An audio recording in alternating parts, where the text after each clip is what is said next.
The day America changed forever. 323 days nobody will teach you about.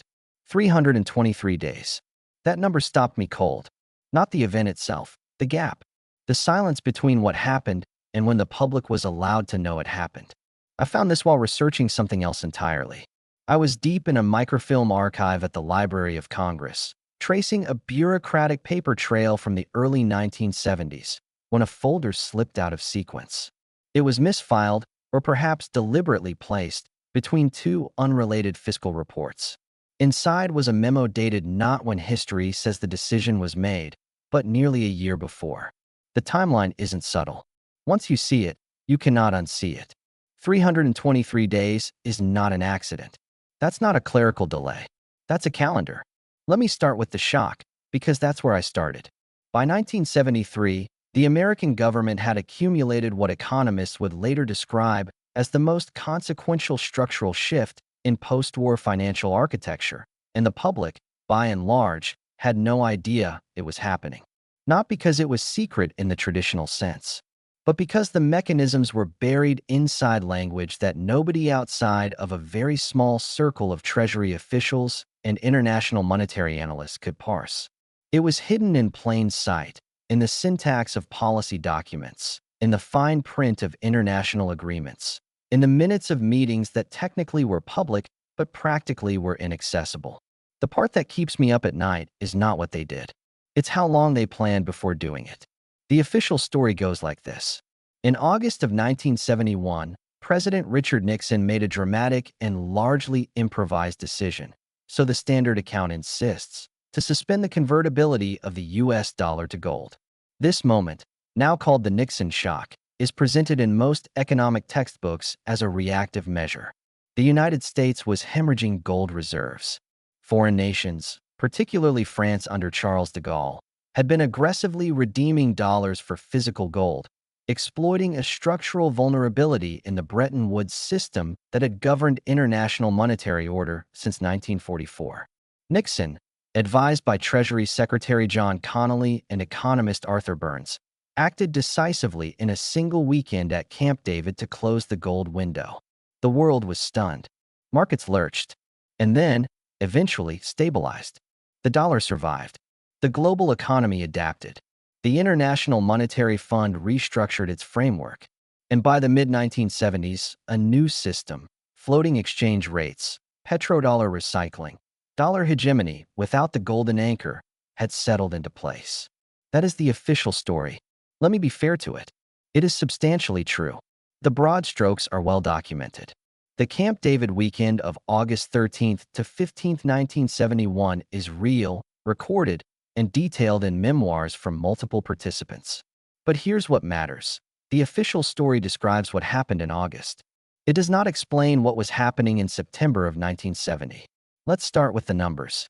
The Treasury Department's Internal Working Group on International Monetary Reform held its first documented meeting on September 8, 1970.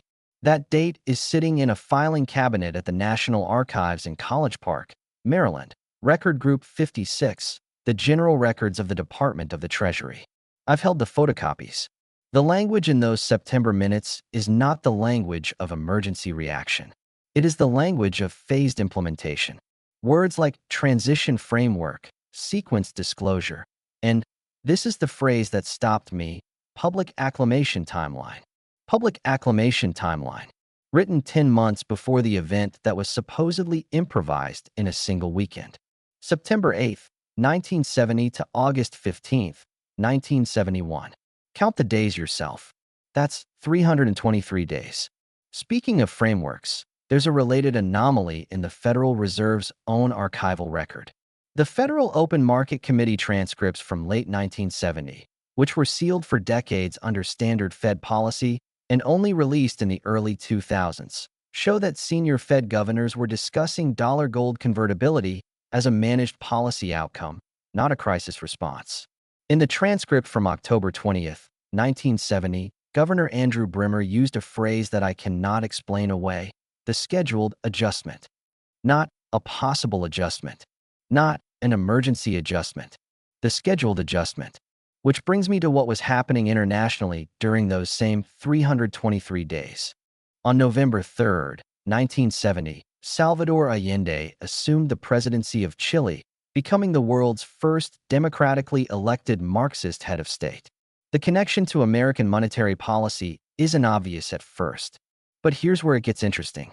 Chile, under Allende, almost immediately began exploring bilateral trade arrangements with the Soviet Union denominated not in dollars, but in rubles and Chilean escudos. It was a small move economically, but the symbolism was enormous. The Nixon administration's response was documented in National Security Study Memorandum 93, prepared by the NSC in late 1970. Buried in the annexes, not the headline findings, the annexes, is a section on dollar system vulnerabilities that specifically identifies the emergence of alternative currency frameworks as a national security concern. The economic and the political were already merged in the minds of the people running this country. They were not reacting to events. They were mapping contingencies. The timing is almost theatrical. I spent weeks trying to understand the role of the bank for international settlements in this period. The BAS, for those unfamiliar, is the central bank of central banks, a Swiss-based institution that serves as a settlement and coordination mechanism for the world's major monetary authorities. It is not a secret organization. Its annual reports are public. Its building in Basel is famous. But its working group minutes from 1970 and 1971 remain, as of the time of my research, restricted under a 30-year rolling confidentiality policy that has been periodically extended. What we do have access to is the correspondence between BS officials and their counterparts at the Federal Reserve and Treasury, portions of which have been declassified through Freedom of Information requests filed by monetary historians in the 1990s and 2000s. And what those letters show is a level of coordination, detailed, sequential, anticipatory coordination, that does not resemble emergency improvisation. It resembles a schedule. On June 14th, 1971, 2 months before the official Nixon shock, BS Acting General Manager René Lahr sent a memo to Fed Chairman Arthur Burns marked personal and strictly confidential. The memo has been partially released. 2 full paragraphs remain redacted.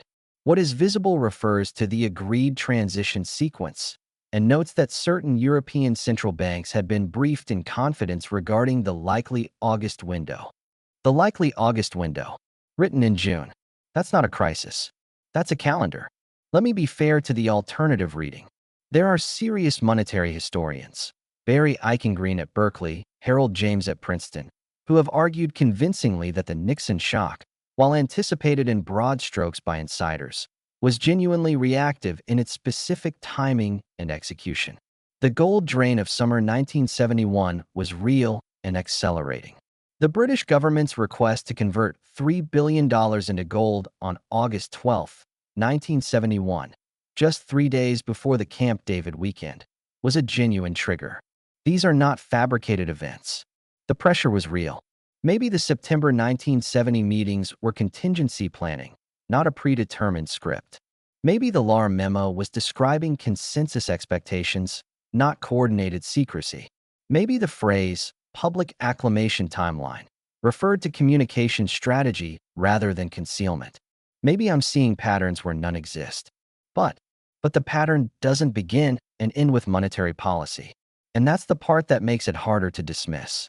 In those same 323 days between September 1970 and August 1971, 3 other institutional shifts occurred that share a structural resemblance to what I've been describing. Policy changes of enormous consequence that were executed with minimal public deliberation, that were preceded by internal planning documents using language inconsistent with reactive decision-making, and that were explained to the public as responses to crisis rather than products of intention. First, the Environmental Protection Agency was established on December 2, 1970. The Standard account describes it as Nixon's response to mounting public pressure from the environmental movement, catalyzed by the first Earth Day in April 1970. And that's largely accurate. But the internal White House planning memos, available in the Nixon Presidential Library in Yorba Linda, California, show that the specific regulatory framework of the EPA, including its enforcement mechanisms and its relationship to existing Interior Department functions, had been drafted in detail by a White House working group as early as January 1970, 3 months before Earth Day. The public pressure provided the political cover. The institutional architecture was already drawn.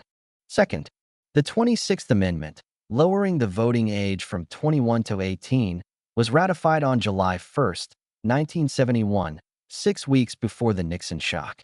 The speed of ratification was remarkable, 100 days from congressional passage to full ratification, the fastest in American history. What no one explains is why the ratification machinery moved with such unusual coordination across 38 state legislatures simultaneously. The archival record at several state capitals, I've confirmed this in Ohio, Michigan, and North Carolina, shows that state attorneys general received standardized briefing packages from the Justice Department with remarkably similar language and remarkably similar timing. Coordination of that precision is not organic. It's administered. Third, and this one I find most interesting, on June 30th, 1971, simultaneous with the Pentagon Papers ruling, the Supreme Court issued its decision in Swan v. Charlotte Mecklenburg, establishing the constitutional framework for busing as a desegregation tool. The legal briefs supporting the administration's position had been developed, according to Justice Department records, not in response to the Swan case specifically, but as part of a broader civil rights strategy document prepared in the fall of 1970. Fall of 1970. Again, speaking of the fall of 1970, there's an anomaly in the archival record that I cannot fully explain and will not pretend to. On October 9, 1970, a fire destroyed a significant portion of the National Personnel Records Center in Overland, Missouri, not the famous 1973 fire that destroyed military records, but an earlier, smaller fire that received almost no press coverage.